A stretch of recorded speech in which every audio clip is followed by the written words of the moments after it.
Mark തട്ടിപ്പ് വ്യാജരേഖ ചമച്ചുവെന്ന പരാതിയിൽ 24 news channel MD Sreekandan Nair അടക്കം 6 പേർക്കെതിരെ കേസ്.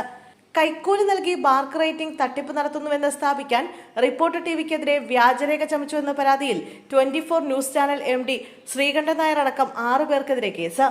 റിപ്പോർട്ടർ ചാനൽ ഉടമ ആന്റോ അഗസ്റ്റിൻ നൽകിയ പരാതിയിലാണ് കളമശ്ശേരി പോലീസ് കേസെടുത്തത്. ആന്റോ അഗസ്റ്റിന്റെ ഫോൺ ഹാക്ക് ചെയ്തു, കൃത്രിമ വാട്സ്ആപ്പ് ചാറ്റുകൾ ഉണ്ടാക്കി വ്യാജ വാർത്ത നൽകി തുടങ്ങിയവയാണ് ആരോപണങ്ങൾ. വ്യാജ വാർത്ത പ്രചരിപ്പിച്ച് 100 കോടി രൂപയുടെ നഷ്ടമുണ്ടാക്കിയെന്നും പരാതിയിലുണ്ട്. 24 news channel chairman Alungal Muhammad, executive editor Gopikrishnan, assistant executive editor Dileep Kumar, CEO Unnikrishnan, vice president Sreeraj എന്നിവരും കേസിലെ പ്രതികളാണ്. നേരത്തെ ബാർക്കിൽ ചാനൽ റേറ്റിംഗ് ഉയർത്തിക്കാട്ടാൻ തിരിമറി നടത്തി തട്ടിപ്പ് നടത്തിയ കേസിൽ റിപ്പോർട്ടർ ചാനൽ ഉടമയ്ക്കെതിരെ കേസെടുത്തിരുന്നു. ബാർക്ക് സീനിയർ മാനേജർ പ്രേംനാഥിനെതിരെയും കേസെടുത്തു. 24 ന്യൂസ് ചാനലിലെ സീനിയർ ന്യൂസ് ഹെഡ് ഉണ്ണികൃഷ്ണൻ നൽകിയ പരാതിയിലാണ് കളമശ്ശേരി പോലീസ് കേസെടുത്തത്.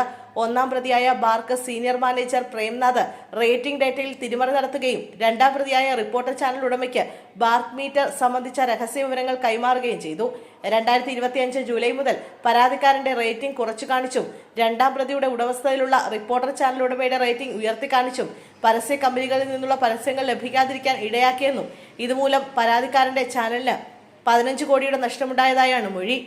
കേരള ടെലിവിഷൻ ഫെഡറേഷൻ പ്രസിഡന്റും 24 ന്യൂസ് ചാനൽ MDയുമായ ശ്രീകണ്ഠൻ നായർ ബാർക്ക് റേറ്റിംഗിൽ സംഘടിതമായി തട്ടിപ്പ് നടക്കുന്നുവെന്ന് ചൂണ്ടിക്കാണിച്ച് രംഗത്ത് വന്നിരുന്നു. ഇതിനായി ക്രിപ്റ്റോ കറൻസി വഴി വലിയ തോതിൽ കള്ളപ്പണം ഒഴുക്കിയതായും അദ്ദേഹം ആരോപിച്ചു. ഇത് സംബന്ധിച്ച് മുഖ്യമന്ത്രിക്ക് പരാതി നൽകുകയും ചെയ്തിരുന്നു. ഇതിന് പുറമെയാണ് 24 ചാനലിലെ ഒരു ഉദ്യോഗസ്ഥന്റെ പരാതിയിൽ കേസെടുത്തിരിക്കുന്നത്. മുഖ്യമന്ത്രിക്ക് ശ്രീകണ്ഠൻ നായർ നൽകിയ പരാതിയിൽ റേറ്റിംഗിൽ കൃത്രിമത്വം നടത്താൻ ബാർക്ക് ഉദ്യോഗസ്ഥൻ 100 കോടി രൂപ കൈക്കൂലി വാങ്ങിയെന്നും കേബിൾ ചാനൽ ഉടമകളെ സ്വാധീനിച്ചും വൻതുക നൽകിയും ലാൻഡിംഗ് പേജ് കരസ്ഥമാക്കുന്നതിനെതിരെയും അന്വേഷണം വേണമെന്നും ആവശ്യപ്പെട്ടിരുന്നു.